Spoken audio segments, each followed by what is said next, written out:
জমি আপনাকে কিনতে হবে আজ অথবা কাল। কেননা আপনি যখন টাকা ইনকাম করবেন তখন একটা সময় পরে এসে আমাদের প্রত্যেকের মনের মধ্যেই কিন্তু একটা বাড়ি করার স্বাদ জাগে, স্বপ্ন জাগে। এই কারণেই আমরা কিন্তু কি করি, জমি কিনি বা বাড়ি কিনি অথবা ফ্ল্যাট কিনি। তো আজকালকার ট্রেন্ডি বিষয় হয়ে উঠেছে শেয়ারে ফ্ল্যাট কিনা। কাজেই শেয়ারে ফ্ল্যাট মানে হচ্ছে স্কোয়ার ফিটে আপনি বন্দি থাকবেন, আপনার ভবিষ্যৎ প্রজন্ম স্কোয়ার ফিটে আবদ্ধ থাকবে। তারা কোনো খোলা বারান্দা পাবে না, উঠান পাবে না, গাছগাছালির দেখা পাবে না।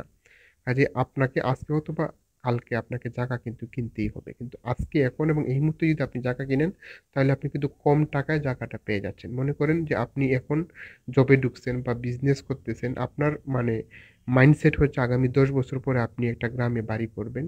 তখন দেখবেন ১০ বছর পরে আজকে যদি এই জায়গাটা কিনতেন, তাহলে আজকে হয়তোবা আপনি ৳৫০,০০০ ডিসিমেল সেই জায়গাটা পেয়ে যেতেন। কিন্তু ১০ বছর পরে ওই একই জায়গাটা আপনাকে ৳৫,০০,০০০ করে কিনতে হবে। দ্যাট মিনস কি? এখন যদি আপনি এই জায়গাটা ৳৫০,০০০ করে কিনে রাখেন, ১০ বছর পরে এটাই ৳৫,০০,০০০ হবে। তাহলে একসাথে আপনার কি হইল? আপনার কিন্তু একই সাথে টাকাটা সঞ্চয় হইল। আপনি একটা ফিক্সড অ্যাসেট কিনলেন।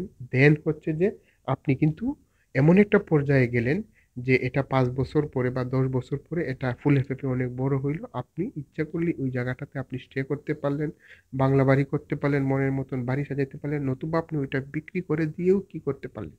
যে আপনি সেখান থেকে ফান্ডটা উইথড্র করে অন্য একটা ফান্ডে কাজে লাগাইতে পারলেন। তো এটা হচ্ছে মুদ্রা কথা বিষয়টা, যে আপনাকে জায়গা কিন্তু কিনতেই হবে আজকে অথবা কাল।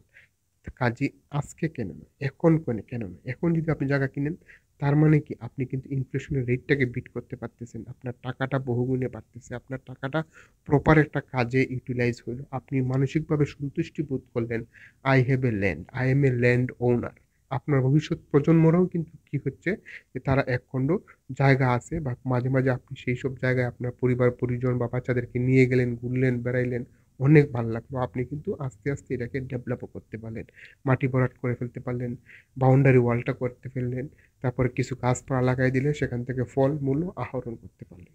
বিষয়টি ভেবে দেখবেন। ধন্যবাদ সবাইকে। আসসালামু আলাইকুম।